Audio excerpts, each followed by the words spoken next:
The music school was a beautiful old building, full of history. Its halls were always filled with sound. You could hear someone playing a fast piano piece, the clear notes of a violin, or a singer practicing their scales. For the students who went there, it was a dream place. But for one student, it felt more like a quiet, lonely battle. She was older than the others. While most students were 18 or 19, fresh out of school, she was 24. Her name was Elena, and her story was different. Her family had come to this country a few years ago, leaving behind their old life. Money was tight. Instead of going to a music school right away, she had worked. She worked in an office. She worked in a library. And yes, for a short while, she had even helped her uncle, who was a plumber. She saved every bit of money she could. Her dream was always here, in this building with the grand piano in the main hall. When she finally walked through the big doors as a student, she carried her guitar in a worn case. The guitar was not new or fancy. It had a few small scratches. But to her, it was everything. The problem was, at this school, the guitar was not a queen. It was more like a distant cousin. The kings and queens were the grand pianos, the shining violins, the cellos. The music played here was written centuries ago by famous composers. It was strict and had many, many rules. Elena found the rules very hard. In her first class, they had to read music and play it right away. The notes on the page swam in front of her eyes. Her fingers, which could move so well when she played from memory, felt slow and clumsy. The teacher would nod, but it was a tired nod. "Again, please," he would say. She could hear the other students finishing the piece easily. Her face would grow warm with a quiet shame. The practice rooms were where she lived. She would book the small, plain room in the far corner for hours. Through the thin walls, she could hear a student named Julian. Julian was a star. He played the violin like he was born with it in his hands. His notes were perfect. His technique was amazing, and he knew it. He had a group of friends who followed him around, all of them brilliant in their own ways. One afternoon, Elena was walking to her room. She heard laughter from behind a half-open door. It was Julian's voice, and she's still trying to play the Villa-Lobos prelude. It sounds like plumbing, pipes clanging. More laughter followed. Maybe she's practicing for her next job. Another voice chimed in. The nickname was born right then. The plumber. The word reached Elena. It felt like a small, sharp stone hitting her in the chest. She didn't cry. She didn't get angry and confront them. She just held her guitar case a little tighter, her knuckles turning white. She walked into her practice room, closed the door softly, and for a long minute she just sat in the quiet. Then she opened the case. She looked at her guitar, the faithful friend it had kept her company through long nights of work and loneliness. She placed her fingers on the strings and began to play. Not the Villa-Lobos. She played a simple, sad tune her grandmother used to sing back home. The melody was old and full of a different kind of beauty, a beauty that didn't care about fancy music school rules. Her days became a routine. Go to class, struggle with the sight reading, listen to the lectures on music theory that made her head spin. Then retreat to her practice room. The other students didn't hate her. They just didn't see her. She was a ghost in the hallways, the older student with the simple guitar.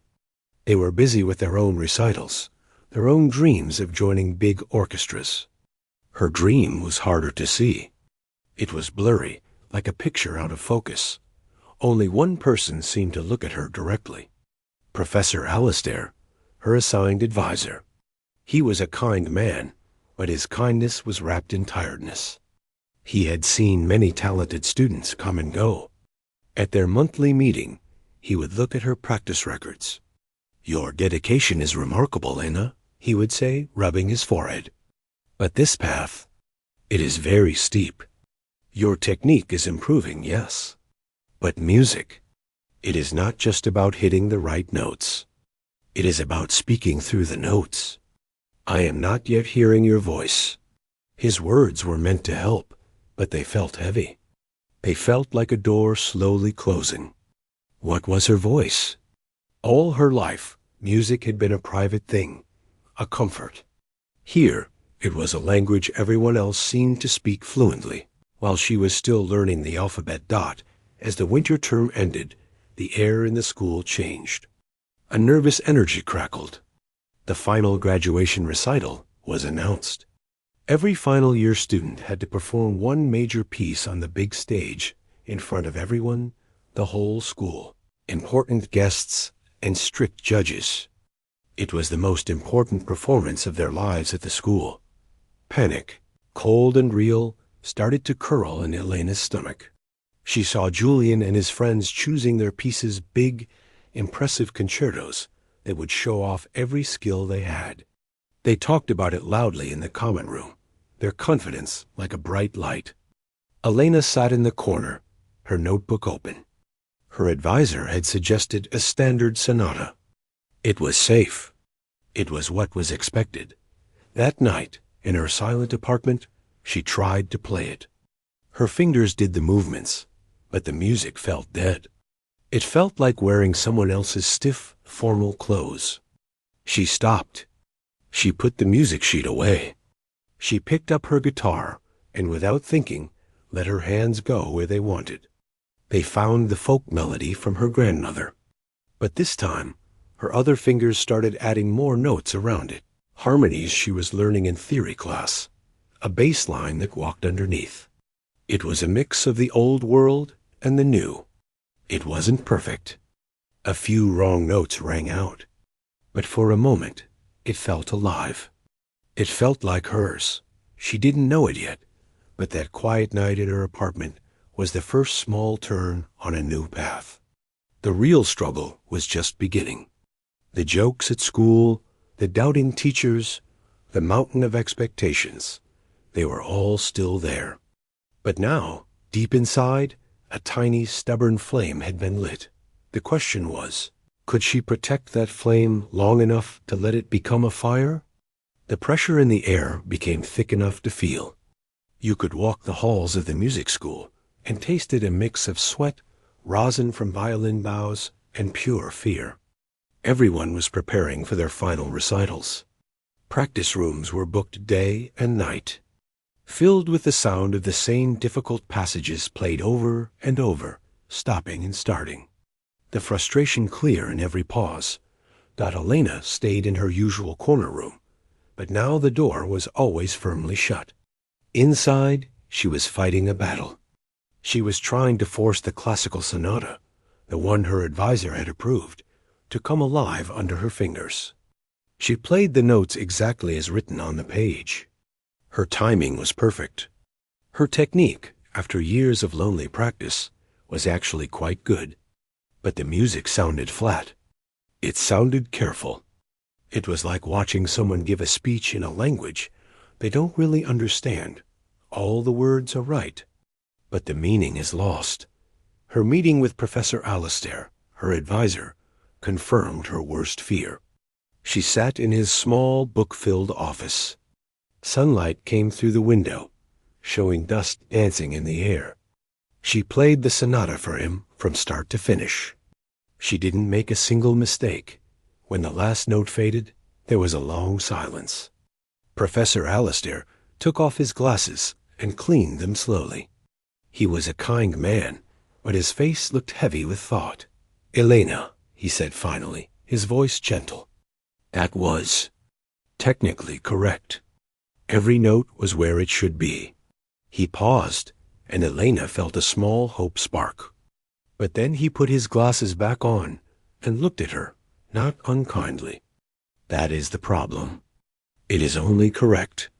I listen, and I hear a student trying very hard not to make an error.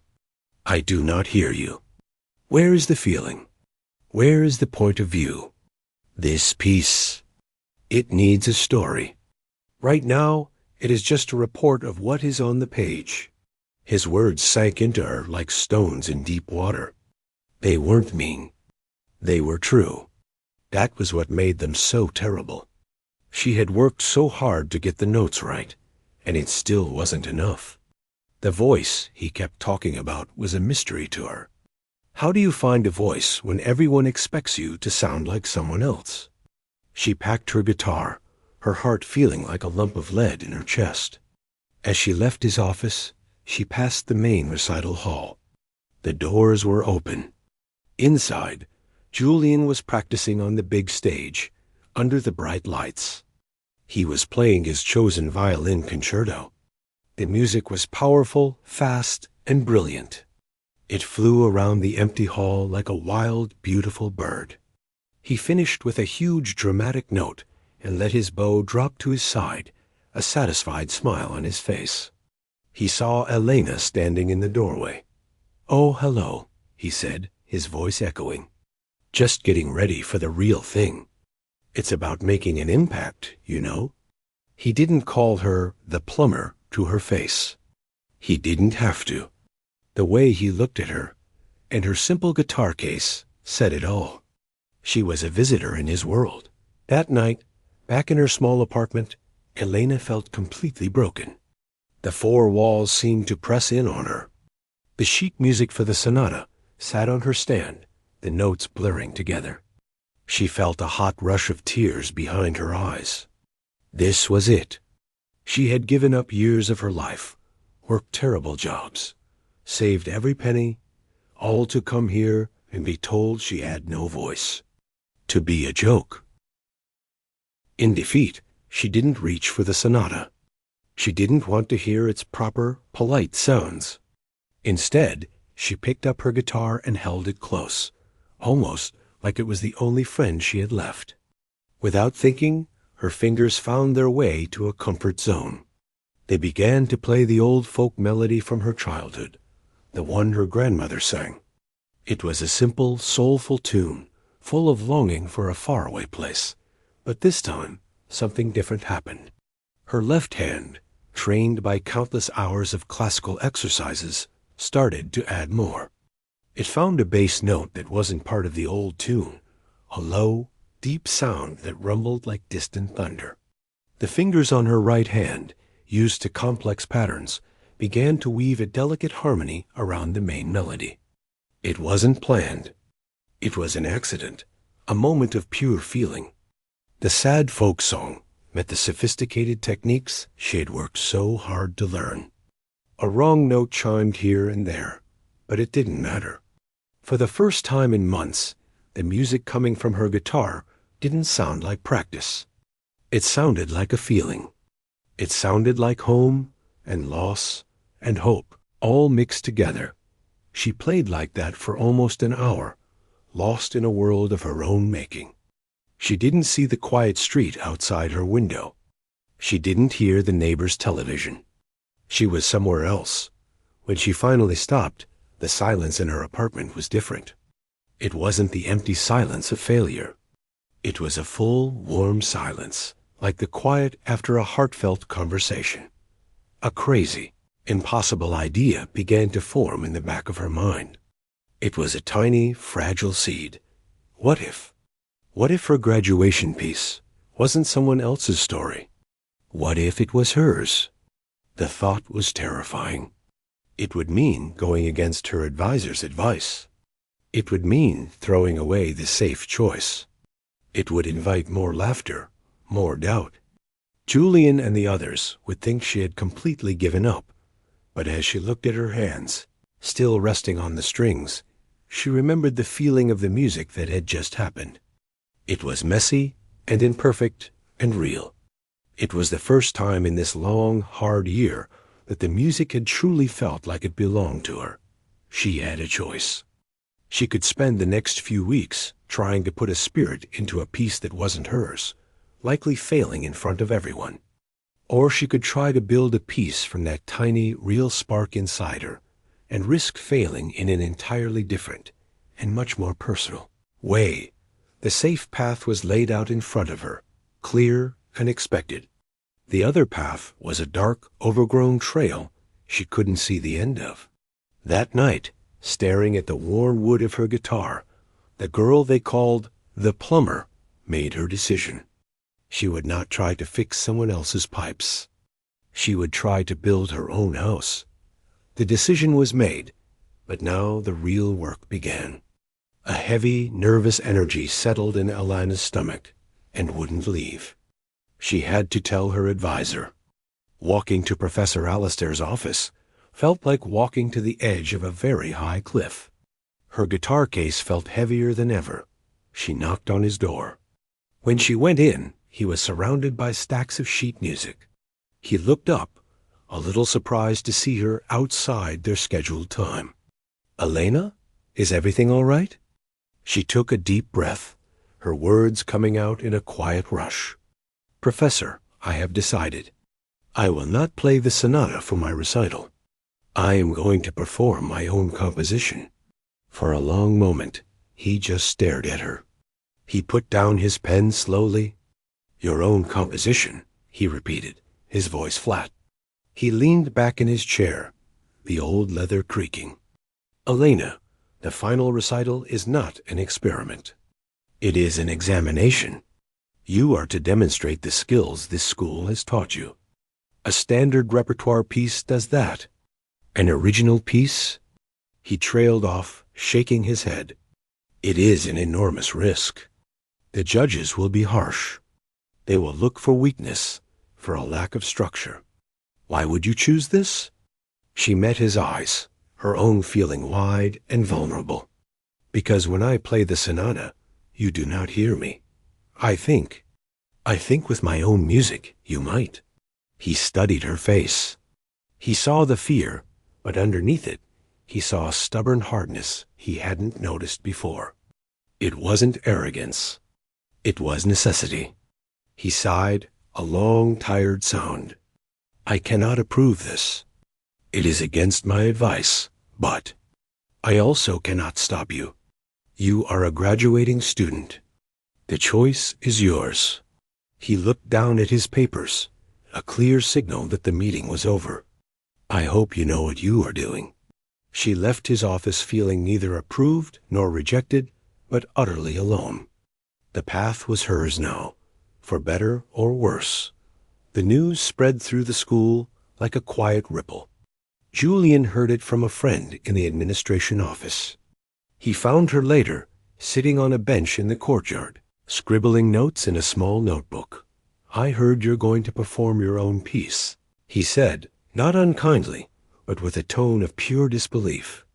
"That's brave, or something." He couldn't hide a faint, pitying smile. "Look, we all get nervous. But playing some homemade tune instead of a real composition? It's like bringing a cartoon to an art museum. People won't get it." Elena didn't look up from her notebook. "It is not for them to get," she said softly, more to herself than to him. "It is for me to play." Julian shrugged, walking away with his friends. The nickname, the plumber, was whispered again, but now it was paired with new words. "Asterisk, she's cracked." The pressure got to her dot asterisk from that day on. Elena vanished. She wasn't in the common practice rooms. She stopped going to the student cafe. She became a ghost in the school. Her friends, the few she had, worried. They texted her, but her replies were short and distant. "I'm working." Her work had moved underground, quite literally. She discovered the school's ethnomusicology archive, a stuffy basement room few students visited. It was filled with old recordings on cassette tapes and CDs field recordings of folk musicians from all over the world. She spent hours there with bulky headphones on, listening to the raw, untrained voices of villagers, the rhythmic stomping of dances, the ancient melodies played on homemade instruments. She wasn't copying them. She was drinking them in, feeling their spirit. Her practice space changed too. Through a sympathetic janitor, she got permission to use a small, unused storage room in the very back of the building at night.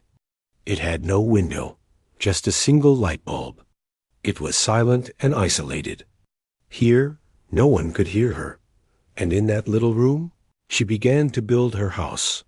Note by note dot, it was messy and frustrating. She would play a phrase she liked, then try to write it down, and forget how it went.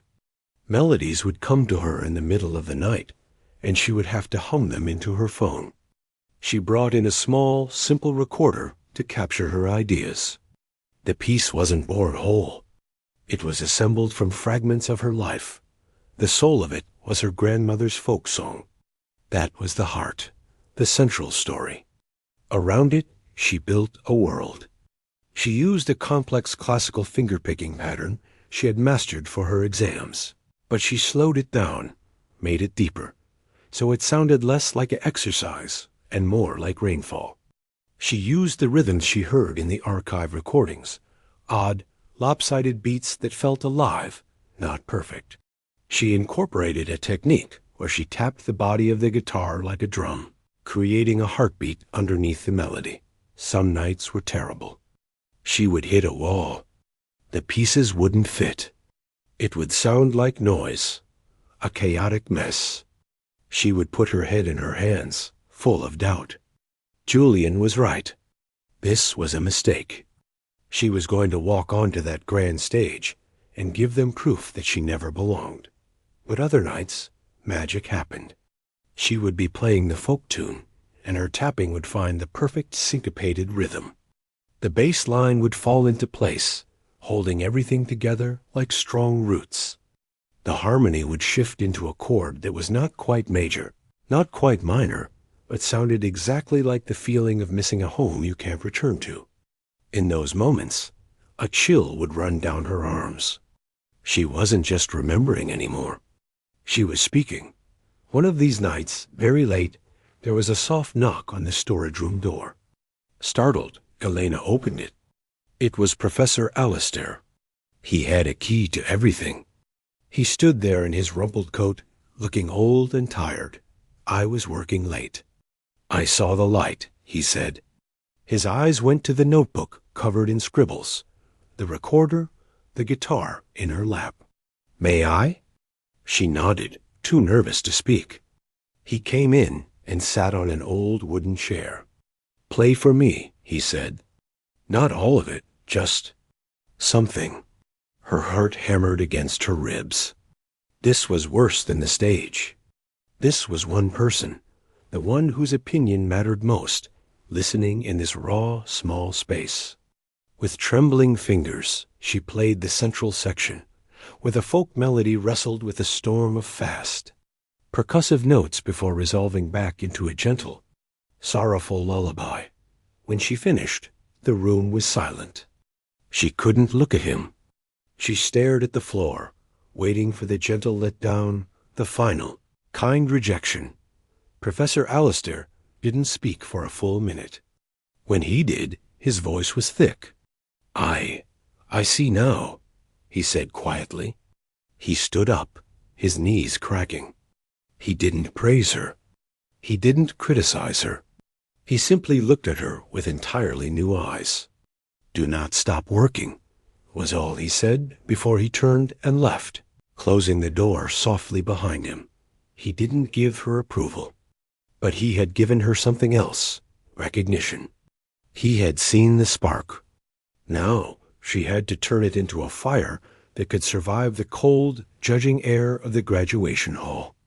The clock was ticking, and her secret world in the storage room was about to meet the real one. The final week arrived.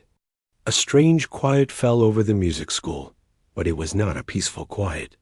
It was the quiet of a deep breath held right before a scream. Every student was locked inside their own world of fear and hope, practicing until their fingers were sore and their minds were numb. Elena's secret work in the storage room was over.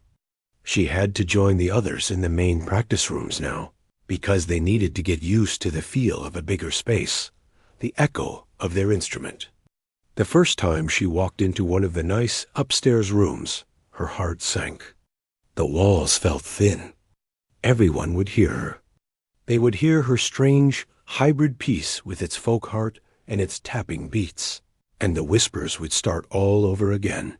She closed the door, her hands clammy.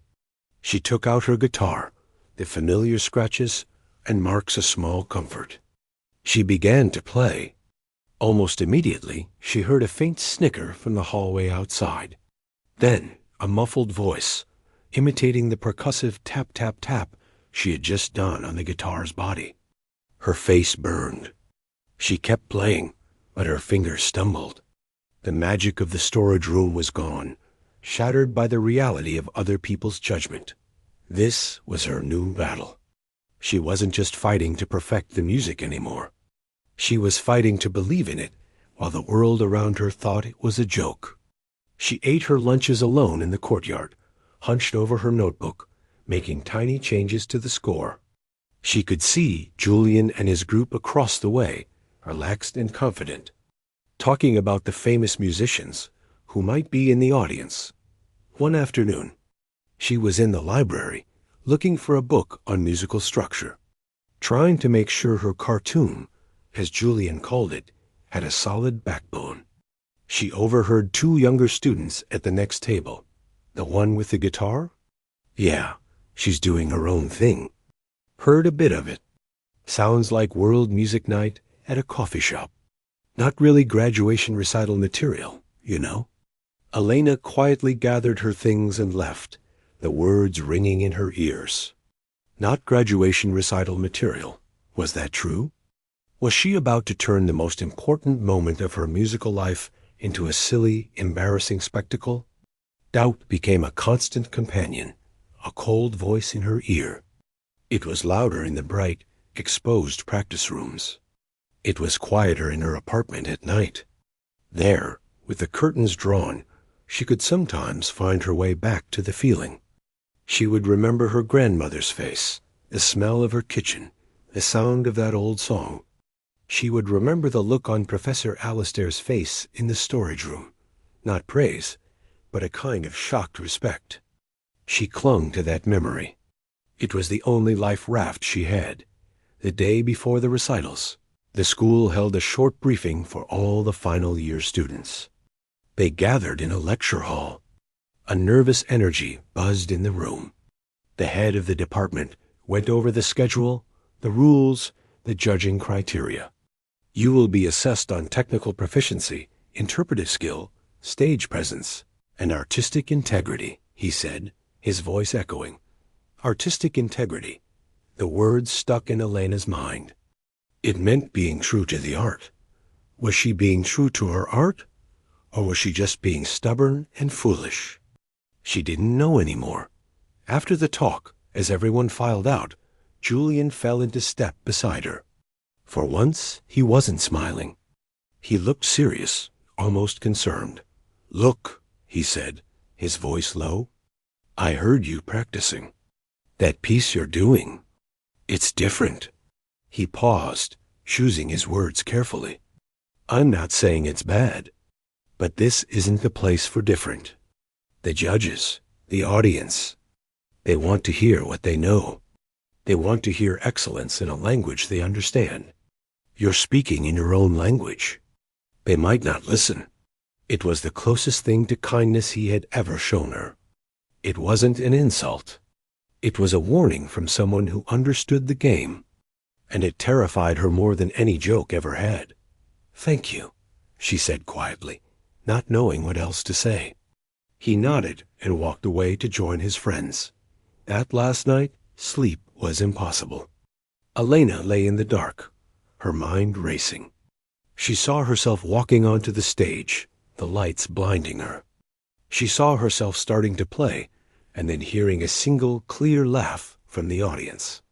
She saw the stone-faced judges writing notes, shaking their heads. She saw Professor Alistair looking down at his hands in disappointment. She got out of bed and went to her guitar. She didn't turn on the main light, just a small lamp. She held the instrument, but didn't play.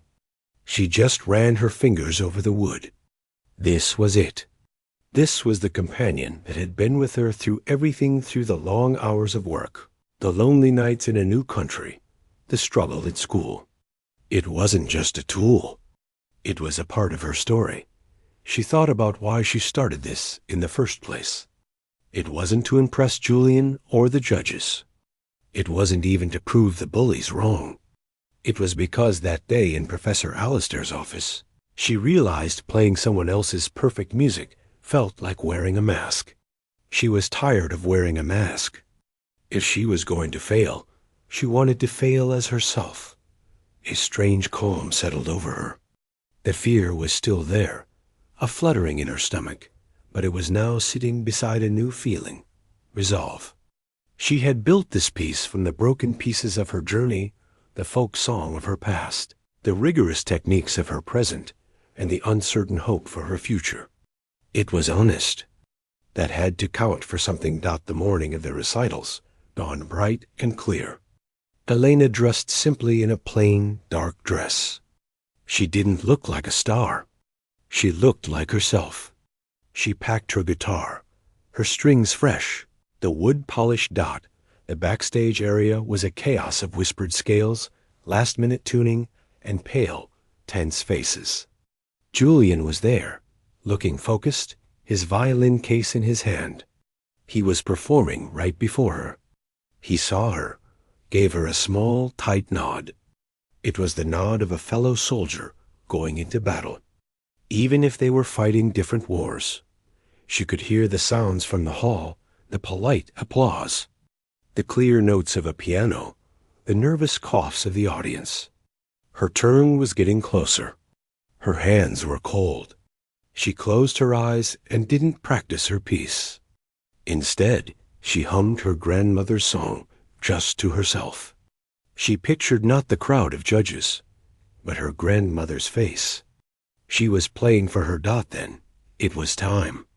Julian went on. Through the heavy curtain, she heard the powerful, confident sweep of his violin. It was flawless. It was breathtaking. The audience loved it. The applause was thunderous, a rolling wave of sound that seemed to go on forever. He walked off the stage, his face flushed with triumph and relief. He passed her, and for a second their eyes met. His look said, *, good luck. You'll need it. *, a stagehand gestured to her. You're on. Elena took a deep, shuddering breath.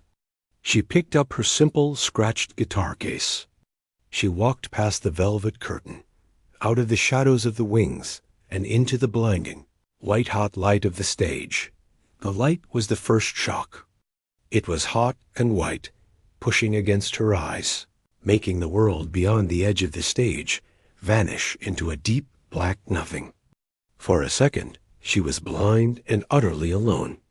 The grand hall, with its high ceilings and hundreds of seats, felt like an empty, silent mouth waiting to swallow her.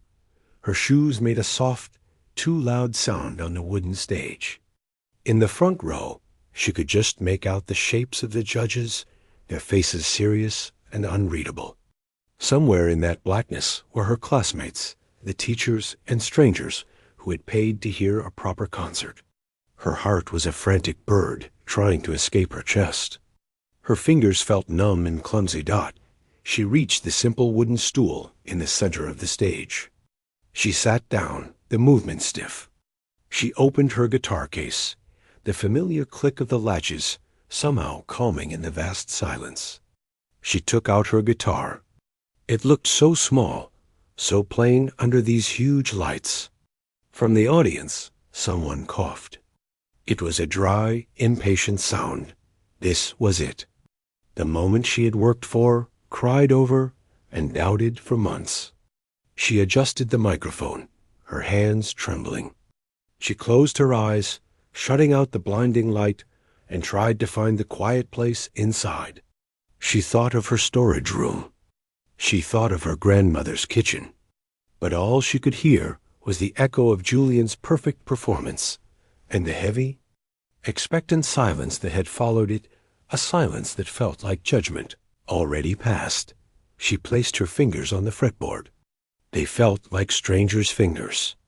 She took one more breath, deep and shaky, and began. The first note was a single, clean chord. It wasn't loud. It wasn't flashy. It was just a sound, pure and resonant, that hung in the air of the huge hall, floating there all by itself. Then came a second chord, slower, sadder. It was the very beginning of the old folk melody stripped bare. In the audience, people shifted. This was not a fiery concerto. This was a whisper. Then her right thumb found a rhythm. It was a low, walking bass line that sounded like a steady heartbeat. Her other fingers began to pluck the melody above it, the familiar tune of home and memory. But something was different. The melody was dressed now. It had layers. A harmony wove around it, a harmony she had worked out in the lonely basement archive, a sound that was both sweet and aching. The judges watched, their pens still. This was unusual. It was simple. Maybe too simple. Then Elena's left hand moved. It wasn't just pressing strings anymore. Her fingers started tapping a rhythm on the dark wood of the guitar's body. Tap dash, tap dash, tap dash, tap. It was a sharp, percussive sound, like stones knocking together, like footsteps on an old road. The folk melody continued, but now it walked to this new, ancient beat. The music was no longer just being played. It was being built right in front of them. She glanced up, her eyes still half closed in concentration. She saw a judge lean forward slightly, his head tilted. The music began to change. The gentle walk quickened. The tapping grew more complex, becoming the sound of a gathering storm of hands clapping in a village dance. Her right hand exploded into movement, not with noise, but with a flurry of notes that raced around the steady heartbeat of the bass. It was technically dazzling, a cascade of sound that showed every difficult, classical technique she had ever mastered, but it was not cold or showy. It was passionate. It was desperate. It was the sound of struggle, of trying to find a place between two worlds.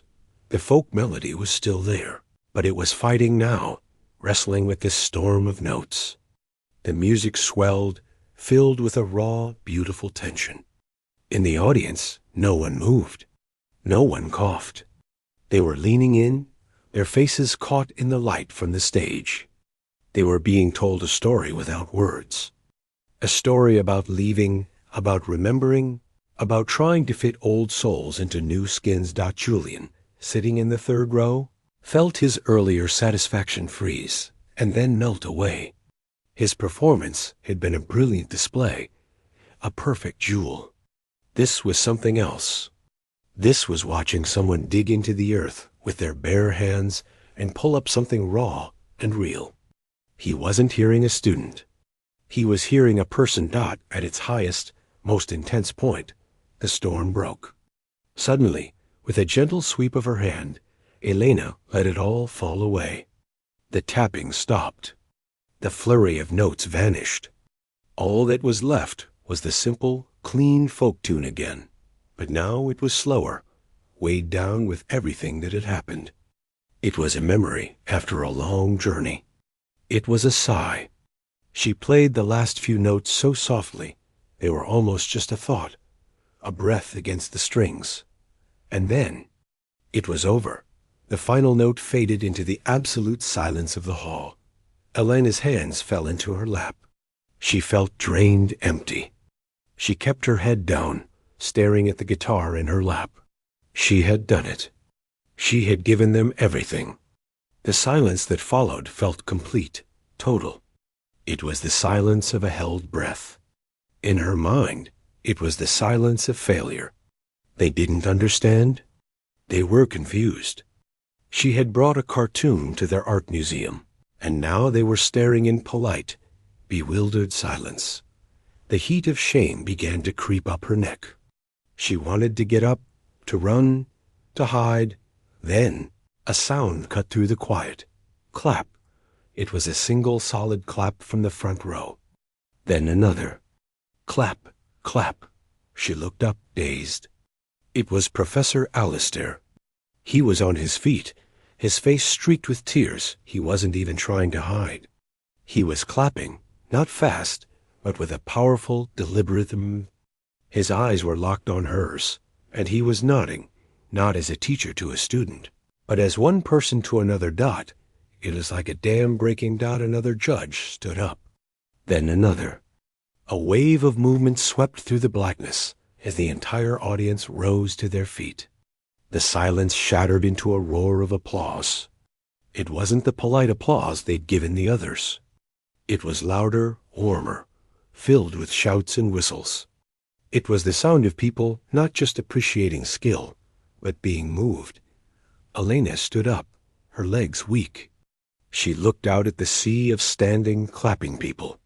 She saw Julian, still in his seat for a moment, before he too slowly rose, a look of stunned, honest respect on his face as he began to clap. She brought a hand to her mouth, her eyes filling with hot tears. It wasn't triumph she felt, not yet. It was relief. It was the overwhelming feeling of being seen, finally, for exactly who she was. She gave a small, humble bow, not a proud performer's bow, but a bow of thanks. The applause washed over her, warming the places where the jokes had been cold. The girl they had called the plumber hadn't just fixed something. She hadn't just silenced them. She had made them listen. And in that roaring, human sound that filled the great hall, she heard something she had been waiting for her whole life. The sound of her own voice, coming back to her, finally understood.